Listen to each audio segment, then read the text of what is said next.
नमस्कार. It has to be tasty by दीप्तीमध्ये आपलं स्वागत आहे.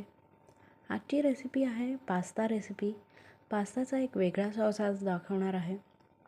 नेहमी आपण टोमॅटो, कांदा, लसूण वापरून सॉस बनवतो, पण आजच्या सॉसमध्ये आपण एक वेगळं साहित्य वापरलं आहे, जे आहे लाल भोपळा.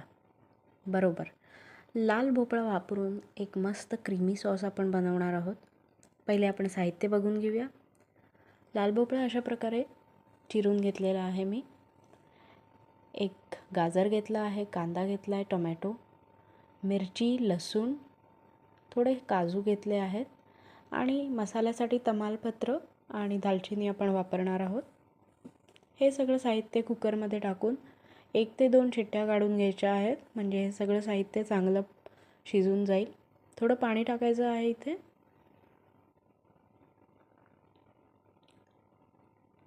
आणि कुकर शिजत होतं तोपर्यंत आपण पास्ता शिजवून घ्यायचा आहे. उकळत्या पाण्यामध्ये पास्ता टाकून छान बॉईल करून घ्यायचा आहे 8 ते 10 मिनटं.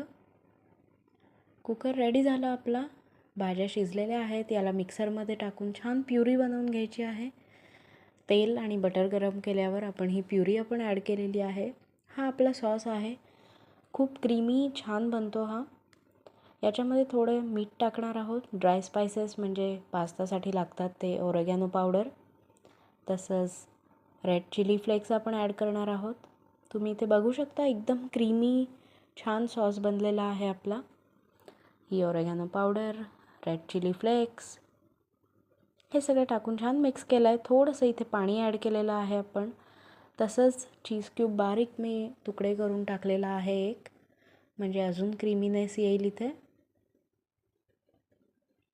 अजून थोडंसं पाणी टाकलेलं आहे आपण, कारण तो घट्ट होता. थोडा पातळ होऊन छान सगळ्या आपल्या पास्ताच्या पीसेसना छान तो सॉस कोट होईल म्हणून. एक उकळ आल्यावर आपण जे पास्ता आपण शिजवून घेतलेला आहे पाण्यामध्ये तो आपण ॲड करायचा आहे. हलक्या हाताने सगळा पास्ता ॲड केल्यावर मिक्स करायचा आहे, कारण आपल्याला पास्ताचे तुकडे व्हायला नको आहेत. अशा प्रकारे हा पास्ता छान मिक्स करायचा आहे. 1 ते 2 मिनटं झाकण ठेवून शिजवून घ्यायचा आहे. आणि हा आपला पंपकिन सॉस पास्ता रेडी आहे. खूप वेगळी टेस्ट आणि खूप क्रीमी चीजी टेस्ट असते. वरून थोडंसं चीज किसून टाकू शकता तुम्ही. आणि हा आपला पास्ता रेडी आहे.